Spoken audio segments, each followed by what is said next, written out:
Yeah. It's in a free fall. It's in a decline like never before. Why? Because we have abandoned the time-honored principles that make education great. We've abandoned those principles of putting reading, writing, and arithmetic first. Yeah. We've abandoned those principles of ensuring that our children have what they need to succeed. We have abandoned the principles that paramount in the classroom. Paramount in the classroom are the rights of the parent to decide their children's educational destiny.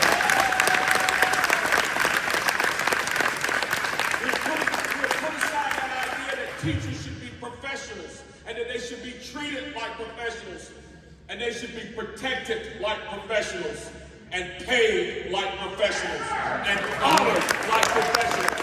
Put that aside. What would we put it aside for? First off, we have put it aside for what I call the education cabal. The bureaucracy in Raleigh is number one now. The teachers union is number one now. And they stand up for their own separate entities and for their own separate interest, instead of the interest of the student and the parent and the teacher and the actual education that is supposed to be going on in the classroom. The second reason why our children are failing is because we have leaned upon teaching them stuff that is absolutely, oh, here comes that word, absolutely filthy. Ungodly.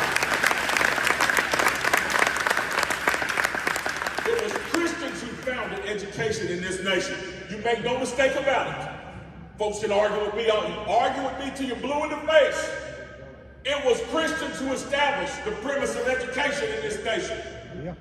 And once upon a time, God was the boss man in education. Yeah. They have fired God and hired the devil, and look at the results. Yeah. We've got to get those principles back into our schools, but our education system is in a free fall. It's right there with crime. It's right there with the border. It's right there with inflation and our economy. Our country has seen a complete reversal of fortune since 2016. Under President Donald Trump, do you remember how good it was? When we had a president who put America first and stood up for the nation and did exactly what he said he was going to do. Do you remember how good it was?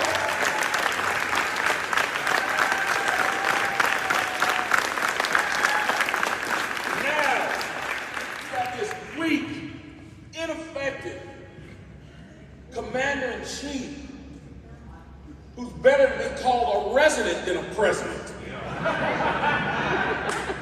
You know, they say, well, you have to give this man a break because he's old. No. I know many people that are in their 80s and they're just as sharp as they were. Matter of fact, some of them are sharper now than they were when they were 20. You know, that gray hair is supposed to give you wisdom. Somebody asked me about that. They said, "Why don't you wish you were 18 again?" I said, "No, sir. I was as dumb as a stump when I was 18. And I don't want to go back there."